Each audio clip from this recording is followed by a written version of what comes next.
Listen, can you hear it? The galaxy is screaming. It is a symphony of terror, a choir of dying stars and breaking bones. To you it is noise, to us it is music. My master, the Lord of Skulls, sits upon his brass throne. He watches, he waits, he feeds, and oh, what a feast the universe provides. The humans? They taste of salt and fear. Their souls are bright, frantic, burning with a desperation that is delicious on the tongue. The Eldar? They are sweet, sickly sweet, like rotten fruit fermented in wine. Their pride makes for a rich vintage. The Orcs? Raw meat, chewy, satisfying but simple. But then, there are the Tau. To the denizens of the warp, the Tau are nothing. They are ghosts. Their souls are dim candles flickering in a hurricane. They have no presence. They have no flavor. Biting into a Tau soul is like biting into ash. It is dry, it is hollow, it is boring. My master usually ignores them. Why hunt a mouse when there are lions to be slain? But there is one exception. One anomaly in the gray wasteland of their species. One soul that burns not with the pale light of the greater good, but with the deep crimson fire of rage. He wears the color of blood. He wields the blade of thieves. And he alone, out of billions of his kind, has caught the eye of the blood god. You know his name. You call him hero, rebel, commander. We call him the Gateway. Let me tell you why Khorne does not want to kill Commander Farsight. Oh no. Death is too easy. Death is an end. Khorne wants to keep him.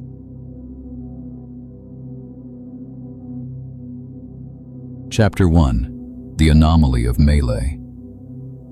Consider the way the Tau fight. They are cowards. Do not look at me with disgust. It is the truth. They fight with mathematics. They fight with distance. Kauyan, Montka, fancy words for hiding. They sit in their white armor, miles away from the enemy. They press buttons. They watch screens. A drone fires a pulse beam. An enemy dies. Where is the glory in that? Where is the connection? When you kill from a distance, you do not feel the life leave the body. You do not smell the copper of the blood. It is sterile. It is cold. It is an insult to the art of murder. This is why the warp ignores them. Their violence lacks emotion, and the warp is emotion. But Oshava is different. He was the first to realize that the gun is a lie. He looked at the orcs. He looked at the violence of the galaxy, and he understood that to truly defeat a monster, you must touch it. He stepped out of the firing line. He turned off his targeting computer. He picked up a blade. Do you understand the significance of this? For a Tau, melee combat is taboo. It is considered primitive, barbaric, a failure of technology. But for Farsight, it was an awakening. Every time he swings that sword, he is praying. He does not know it. He thinks he is fighting for survival. He thinks he is protecting his people. But we hear him. Crack, splash, sever. Every broken bone is a hymn. Every drop of blood on his armor is an offering. When Farsight fights, his soul flares up. The dim candle becomes a torch. The adrenaline floods his veins. The hatred sharpens his mind. In those moments, he is not Tau. He is one of us. My master looks down from his throne and smiles. Because finally, on that pathetic little blue planet, someone understands the truth. That peace is a delusion, and the only reality is the slaughter.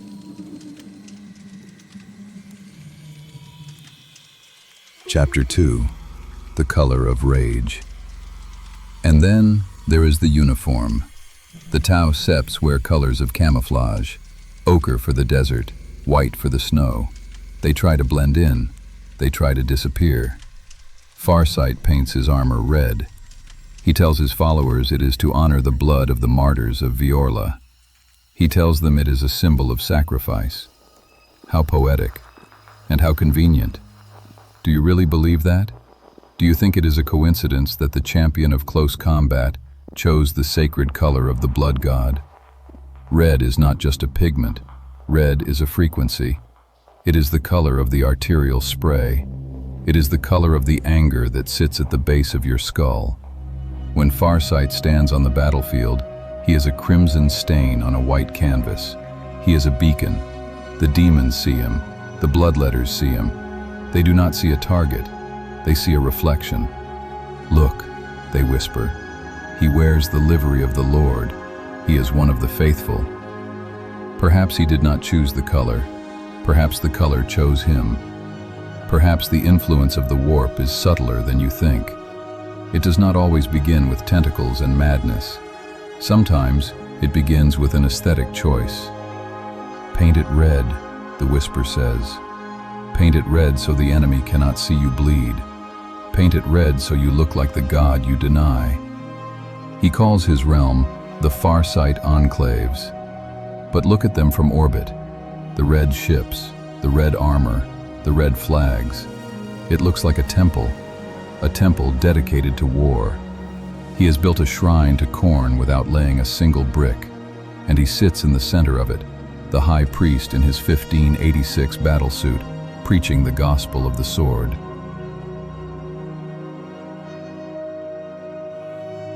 Chapter 3. The Dawnblade's True Master. Now, let us speak of the weapon, the Dawnblade. Farsight believes he found it. He believes he mastered it. Arrogance, pure arrogance. You do not find such artifacts, they find you. The Tau analyze it with their sensors. They say it is chronophagic. They say it steals time. They use science to explain magic. Let me explain it to you in the language of the brass throne. The blade does not just steal time, it demands a price. The philosophy of the Tau is the greater good, self-sacrifice for the many. The philosophy of the Dawnblade is survival of the strongest. You die so that I may live. Do you see the contradiction? Every time Farsight kills with that sword, he is violating the core tenet of his society. He is not giving, he is taking. He is drinking the life of his enemies to extend his own unnatural existence. This is the most holy sacrament of Khorne, blood for the blood god. Khorne does not care where the blood flows from, only that it flows. By using the blade to stay alive, Farsight has entered into a contract. I will kill, he says to the universe, and in return, you will let me live. This is not the logic of a Tau. This is the logic of a champion of chaos. Kharn the betrayer understands this. Angron understands this. And now, Oshava understands this. He is addicted to the kill, not just psychologically but biologically. If he stops killing, he dies. The years will catch up to him. He will turn to dust. So he must wage war. He must seek out conflict. He is trapped on the treadmill of violence. Khorne loves this irony. The pacifist alien who is forced to become a serial killer just to breathe. It is the perfect joke. And the punchline is getting longer every century.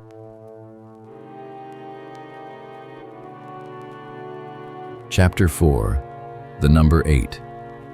And if the red armor and the vampire sword were not enough, let us count his friends. The 8. Farsight's elite bodyguard, his inner circle, Brightsword, Bravestorm, Shavastos, Ovesa, Oblotai, Torchstar, Arakon, and Farsight himself. 8 warriors. Why 8?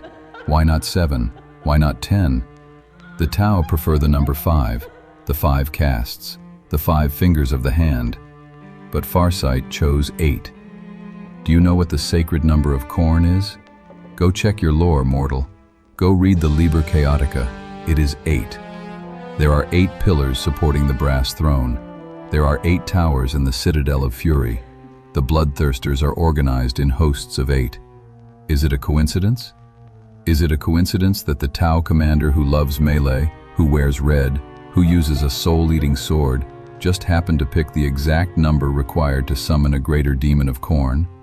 I tell you, there are no coincidences in the warp.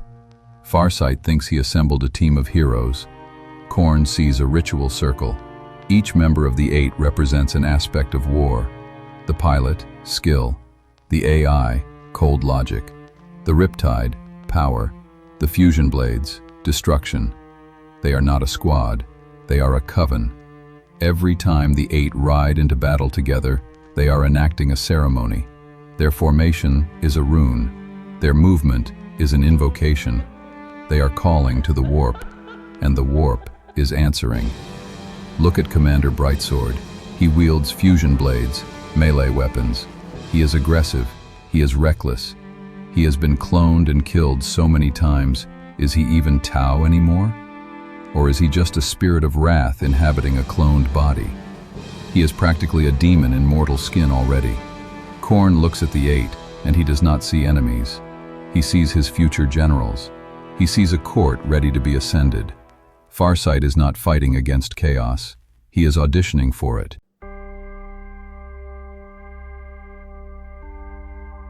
Chapter 5. The Test at Arthas Moloch. Let us go back to the beginning, to the grave world of Arthas Moloch. The Tau records call it a tragedy. They say the ethereals died. They say demons emerged from the statues. They say Farsight survived through tactical genius. We remember it differently. We remember it as an audition. When the bloodletters tore through reality, the other Tau panicked. They fired their pulse rifles in terror. They scrambled for cover. Their souls tasted of vinegar, sour fear. But Farsight? He stood his ground. When a bloodthirster, a greater demon of Khorne, a creature of nightmare, landed in front of him, Farsight did not freeze. He did not beg for mercy. He screamed. He screamed in a rage so pure, so hot, that it surprised even the demon. In that moment, Farsight stopped being a prey animal. He became a predator. He picked up the Dawnblade. He struck the demon down.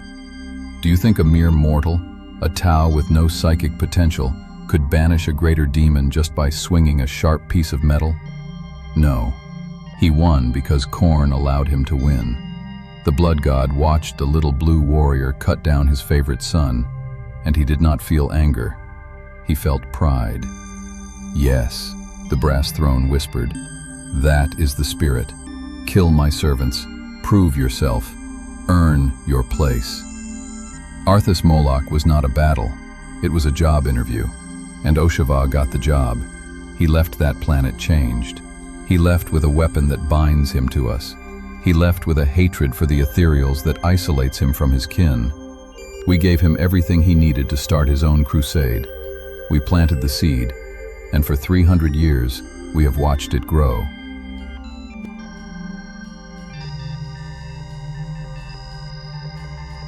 Chapter 6. The Vision in the Dark. Fast forward to the present. The Arcs of Omen. The galaxy is splitting in half. The Great Rift yawns wide. The orcs are attacking the enclaves in numbers that defy logic. Farsight is pushed to the brink. His defenses are crumbling. His people are dying. And then, the vision comes. This is not a theory, mortal. This is recorded in the very fabric of the warp. Farsight was fighting on the surface of Arthas Moloch once again. The warp bled into reality. He saw it. He saw the altar of skulls. He saw a throne waiting for him. It was not made of gold or light. It was made of brass and bone. And piled around it were the skulls of orcs, of humans, of tyrannids. And there, sitting upon the throne, was a reflection of himself. A Farsight who had stopped holding back. A Farsight who had embraced the power. The voice of Khorne spoke to him, not in words but in concepts. Take it, the voice offered. You want to save your people? You want the strength to crush the greenskins? I can give it to you. All I ask is that you stop pretending. Stop pretending that you care about peace. Stop pretending that you are a builder. You are a destroyer, Oshava. Accept your nature. Farsight raised his sword. The red rage filled his vision. He was 1 second away, one single heartbeat, from saying, yes. He could feel the power of a demon prince flowing into his limbs. He could see the orcs burning. He could see the ethereals broken at his feet. It was intoxicating. It was perfect. He pulled back at the last moment. He shouted, no, and banished the vision. He thinks he passed the test. He thinks he rejected the devil. Oh, you naive child. You do not reject Khorne by shouting no while you continue to slaughter 1,000,000 enemies. Your mouth said no, but your sword said yes. Every swing after that vision was a confirmation. You rejected the title, but you kept the job. Khorne is patient. He does not need you to bow today. He just needs you to keep killing. Eventually, the line between protector and butcher will vanish completely.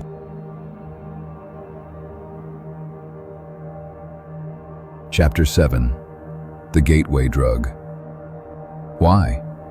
This is the question you mortals keep asking. Why does a god who has legions of world eaters, armies of demons, and the loyalty of demon Primarch Angron care about one little Xenos in a plastic suit? Angron is broken. Kharn is insane. They are blunt instruments.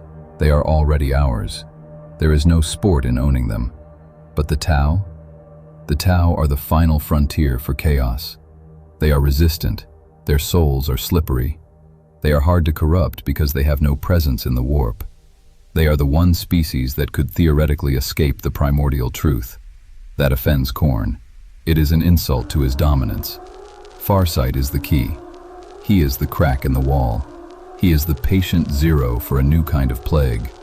By corrupting Farsight, Khorne is not just claiming one soul. He is finding a way to infect the entire Tau race. Think of the influence Farsight has. He is a hero to billions. The Firecast worships him. Even in the Empire, they whisper his name with reverence. If Farsight falls, they all fall.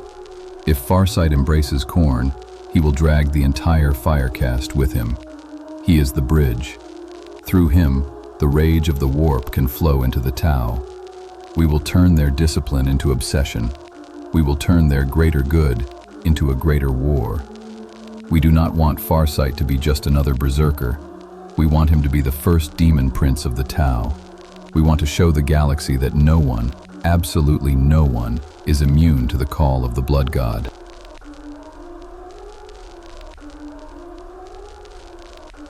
Chapter 8. The Red Future. I have seen the future. The strands of fate are tangled, but one path is bright crimson. I see the Farsight enclaves transformed. I see the white cities of the Tau rebuilt in brass and iron. I see the crisis suits stripped of their railguns, armed with chain axes and fusion cleavers. The pilots are fused to their machines, screaming praises to the Lord of Skulls. I see the drone fleets not controlled by AI but possessed by furies, hunting living prey to harvest their skulls. And at the head of this legion stands Oshava. He is no longer small, he is a giant. His XV-86 suit has mutated. The metal has become skin. The exhaust ports breathe fire. The Dawnblade burns with a black light that eats the sun. He leads a crusade not for territory, not for resources, but for the sheer joy of the fight.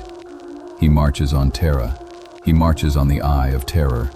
He fights the Tyranids until the bugs learn to feel fear. This is the gift Khorne offers. Not destruction, evolution. The Tau are weak, they are fragile, they are dying. Khorne offers them immortality. He offers them a place at the high table of galactic powers. All Farsight has to do is let go. Stop fighting the hunger. Stop denying the thirst. Just close your eyes, swing the sword, and let the river take you. He is close, so very close. The armor is already red. The number is already 8. The soul is already stained. He thinks he is the master of his destiny, but look at his hands. They are covered in blood, and blood always belongs to Khorne. So, mortal, you asked why Khorne likes Farsight. Because Farsight is the greatest joke the warp has ever told. The pacifist who became a warlord, the atheist who became a high priest, the savior who will become the destroyer. He is ours. He always has been. From the moment he picked up that sword on Arthas Moloch, the contract was signed. He is just taking a very long time to read the fine print. But we have time. The warp is eternal, and the skull of Oshava has a reserved spot on the brass throne. It is right next to the armrest, within easy reach, because the master likes to keep his favorite toys close. Blood for the blood god, skulls for the skull throne.